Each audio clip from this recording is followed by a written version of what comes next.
The Swan Street Bridge has got a little bit of talk, just particularly if you're heading east over the Swan Street Bridge towards Rod Laver, just near the Lexus Centre. There is a ruddy nightmare, particularly with things like the Australian Open on at the moment. I know that you get choppered around the city wherever you go, but you know the stretch. Carried in a palanquin. Yes, that's right. Yeah, with my acolytes. That's right. It's a rough spot, but has been for a long time, hasn't it? Let me do my best grumpy old man thing here.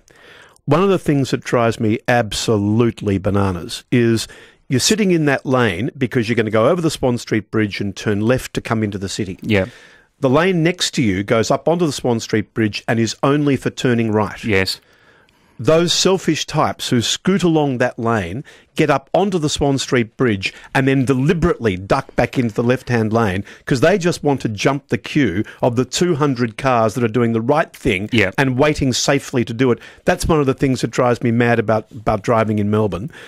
But for a long time... By the way, Ross Stevenson believes that should be a jailable offence, and also I suggested to him that a jailable offence should also be the people that allow them to sneak in over to the left-hand side. Oh, that's a bit harsh. I'd put them on a community-based order. Wouldn't jump. I mean, look, they should be nailed to the door of a burning building, those people.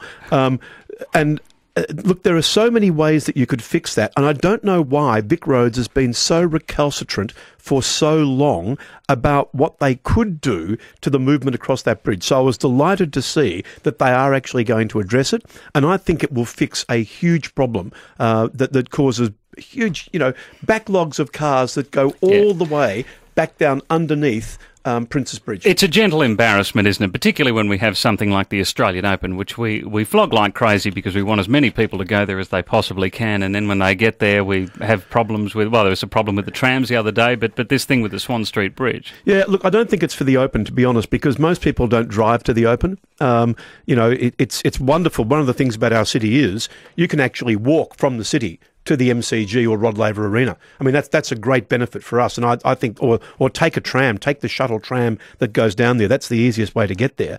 But, it just seems to me that we need to find smart ways of coping with infrastructure that was never built to cope with the huge numbers that now use it. Now, whether that's the Swan Street Bridge or the Westgate, we've fixed the Westgate in a very short time frame by creating extra lanes on it.